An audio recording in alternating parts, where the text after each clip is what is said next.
Kahapon, Friday, nandito ang presidente at kasama niya si Secretary Vince Dizon at it was basically an inspection of San Juanico Bridge.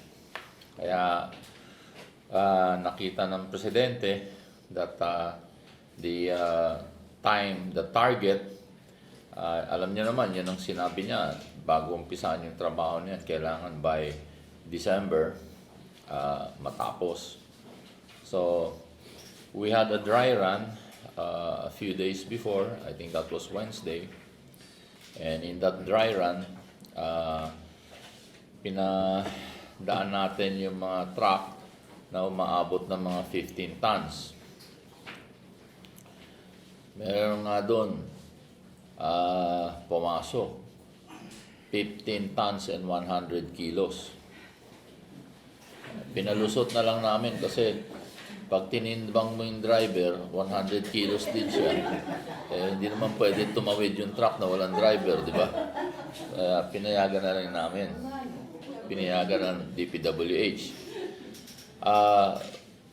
What is happening now, before you enter the bridge, coming from either side, there is a weigh scale. Okay? Tinitimbang nila lahat ng truck na pumapasok, lalo na yung mga 18 o sabihin na natin 10-wheeler, very strict sila. So, that is being done. And in any eventuality, masira yung scale na yan, meron doon nakastambay na portable.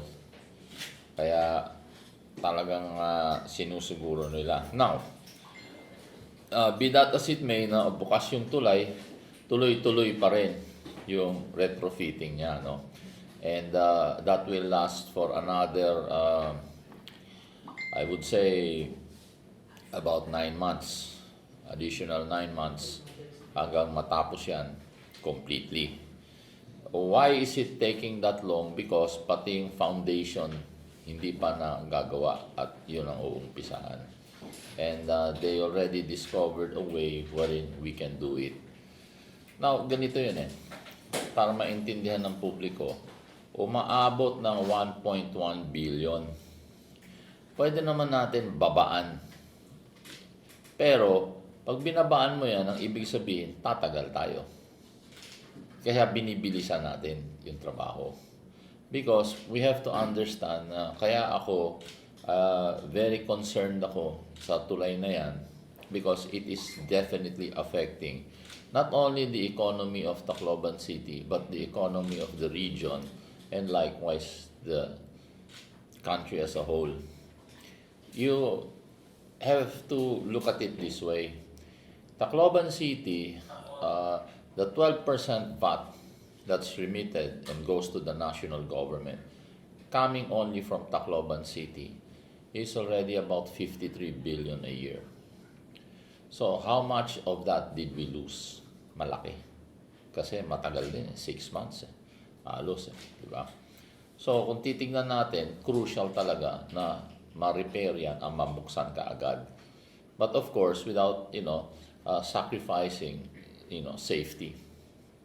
Kaya, yun ang tinulak ko. Kasi ganito yan maraming galit, isa na rin siguro ako doon.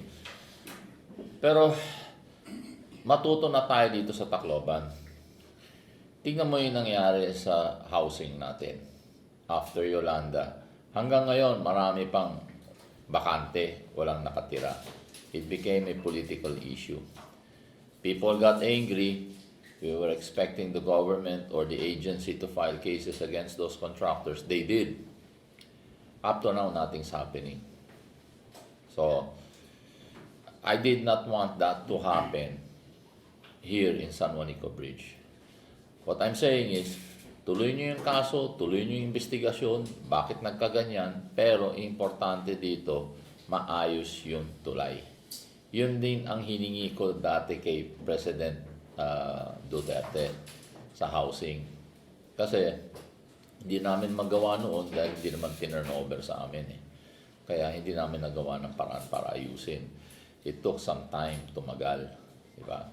And nakikita ko na sometimes, itong mga contractor na to, mas gusto pa nga nilang kasuhan mo sila dahil tingnan mo yung nangyari kay Napoles, di ba, umabot ng 10 years. Pagkatapos bandang huli, acquitted.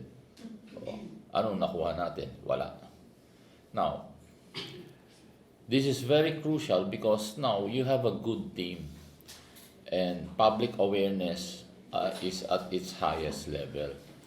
Infrastructure like this, just like flood control, number one, saves lives. Kita nyo yung dumaan na bagyo dito, zero casualty tayo. Bakit? Wala naman tayong ghost dito eh. Talagang inayos, nakita nyo yung embankment nung ginawa yan, lahat yan, di ba? Tinutukan natin yan. Because projects like that, because of the challenges we have today sa climate change, it saves lives. So, I hope, with the present situation now, with the team of the President now, they should continue all those flood control projects, but prioritize the ones that saves lives. And second, it also saves property. Maraming natatamaan dito eh. At higit sa lahat, ang tinatamaan yung mga mahihirap. Tingnan mo nangyari dito sa tulay na to, di ba? Nung sinara yung tulay, hindi makatawid ang bus. O yung mga mahihirap, doble ang sakay. Mas mataas na yung babayaran mo, di ba? Talagang nahihirapan sila. So, these are projects, and the best, for me, the best time to focus and make sure these projects are implemented is now. Because you have a fantastic team with the President at the helm, and then you have Secretary Vince Dizon there, and you have all the other agencies now nakafocus. Kasi alam nyo, sa mga infrastructure na to, projects, matagal na yan na may mga problema. Kasi mahirap talaga tutukan, bantayan. First of all, nag-uumpisa yan sa estimate, sa design, and for a regular politician, it's very hard to know kung magkano ba talaga yan eh. Hindi natin talaga alam eh. Kasi minsan, gagawa ng program of work, para makatipid, tatagalan, gagawin 3 taon, 2 taon, para may savings siya. Maraming paraan eh. Na hindi. Pero now is the best time because you have the President at the helm, nakatutok dyan. Pagkatapos, public awareness is there. But I'm not saying that we do not continue the investigation. But, I'm sorry, if ako lang, based on experience, I am fighting for Taclobanons here tayo na ano yung practical eh, ano yung makukuha natin. Makukuha natin, ma-repair ka agad yung tulay, ayos na tayo.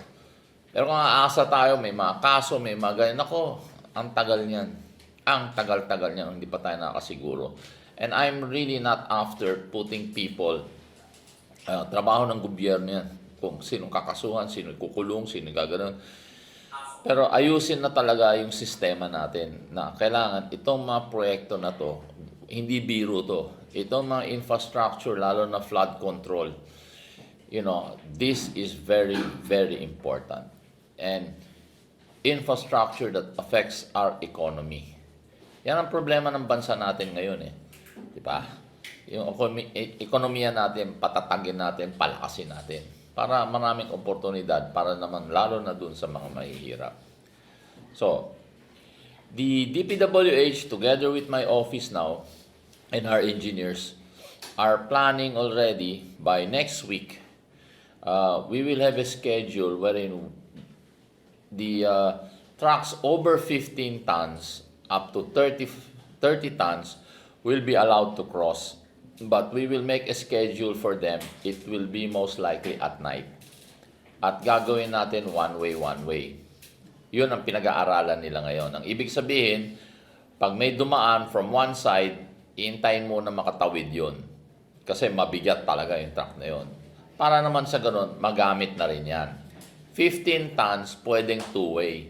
Pero pag ginawa natin na 30 tons yan, most likely one-way, or kung sabihin ng mga engineers, pwedeng two-way, pero sa kabila, panay four-wheel na lang, panay private vehicles pwede mag two-way with sabahan ng truck. So, pag-aaralan ngayon yan ng mga engineers. Pero yun ang hiningi ko at it was approved by the President and sabi nga niya para sa ganun, itong mga malalaking truck, kung kaya naman na pang one-way muna, at least makatawid na. Okay? So, this is what is on. But, be rest assured, that tuloy-tuloy naman yung retrofitting nito. As you can see, may mga scaffolding dyan. Yung malalaking scaffolding dyan kasi pinapalitan yung mga plancha, yung mga plates sa ilalim ng tulay.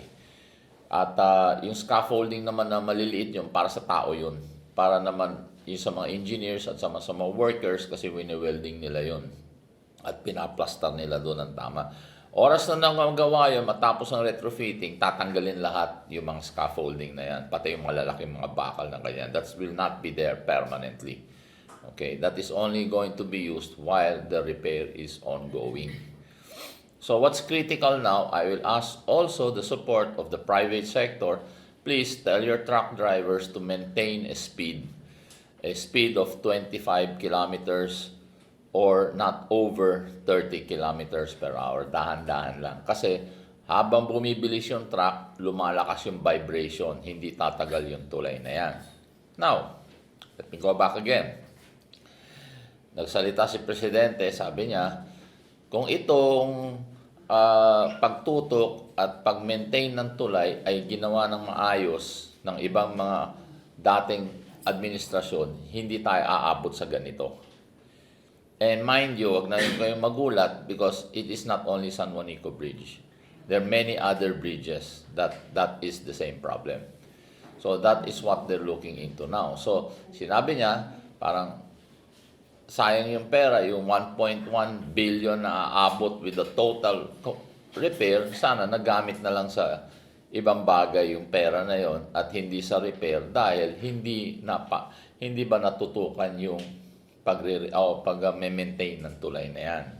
Kaya ito naman, pag tinanong mo, paano ba, Mayor, itong 1.1 billion na to, 10 years, 25 years, 40 years, ito, sabihin ko na sa inyo, pag hindi mo minintain yan, baka 10 years. Pag minintain mo yan, baka 50 years. Ganun yun. You see? So, it depends on how that bridge is maintained and it has to be maintained. Okay? So, my call out to the private sector, kayong lahat dyan, alam mo, itong proyekto na to, vital to sa ekonomiya natin, pati sa buhay natin. So, tumulong na rin kayo sa pagtutok nito. Pagtutok, pagtingin ninyo, ito, lahat, ganyan. Ako, dati, nagja-jogging ako dun Hindi ko na kaya Kaya, dati nagja-jogging ako, nararamdaman ko talaga yung vibration doon, malakas Kasi ang bibilis ng mga truck. Hindi tatagal pagka ganyan. Alagaan natin to, di ba? Na kasi vital nga ito sa ekonomiya natin. So, basically, this is what we discussed yesterday. So, I'm quite happy na, we met the target. Actually, the bridge was finished actually before December 1 pa Pero, syempre, kailangan titignan nila yung railings, titignan nila yung iba-ibang mga hindi lang yung struktura. Para safe naman, para sa pedestrian din, o sa mga tumatawid, na nagbabagtas, para okay naman sa kanila. At, yun ang tinignan nilang mabuti. So, we gave it time. That's why yung dry run na yun, imbes na 5 hours, ginawa ng tuloy-tuloy na 2-3 days. Para when the President comes, nakita talaga niya na maayos talagang gawa. Sige, monitor naman nila. Okay? So, that's how it is, no? And we will come up with signs by next week. Once na natapos itong plano, then we will put up signs to make it clear sa public.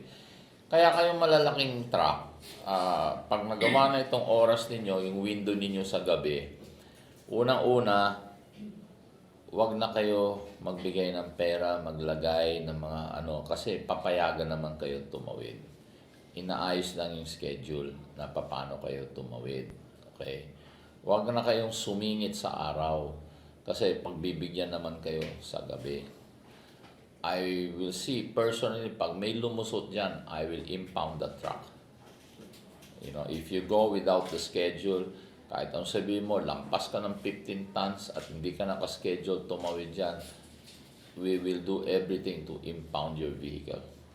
And I will even ask Secretary Dizon to have your license suspended. So don't even try it. Sabi niya. Okay, this is important. Itong kailangan natin gawin. Okay? So, any questions? Ito muna, naririnig nyo ba ako? Yes, sir.